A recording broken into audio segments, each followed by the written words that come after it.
একটা ছোট গ্রামে থাকত রিনা নামে এক মেয়ে। বাবা বহু বছর আগে মারা গিয়েছে, মা অসুস্থ, সংসারে কাজ নেই, টাকা নেই। তবুও রিনা হাসি মুখে সব সামলে নিত। প্রতিদিন ভোরে সে নদীর ঘাটে গিয়ে অন্যের বাসন মাজত, আবার বিকেলে গ্রামের স্কুলের ছোট বাচ্চাদের পড়াতো। ক্লান্ত শরীর, পকেটে খুব কম টাকা, কিন্তু মনটা ছিল দয়ায় ভরা।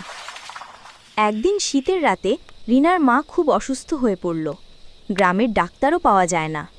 রিনা আধার ভেঙে পাশের শহরে দৌড়ালো। এক ফার্মেসি থেকে ঔষধ এনে মাকে বাঁচালো। ওই রাতে সে বুঝল, কষ্ট মানুষকে ভাঙে না, বরং শক্ত করে তোলে। পরদিন গ্রামবাসীরা রিনার সাহস দেখে সবাই মিলে তার মায়ের চিকিৎসার ব্যবস্থা করল। ধীরে ধীরে রিনার ঘরে আলো ফিরল, আর রিনা শিখল, যে হৃদয়ে ভালোবাসা থাকে সেই কষ্টের পথও আলোকিত করে।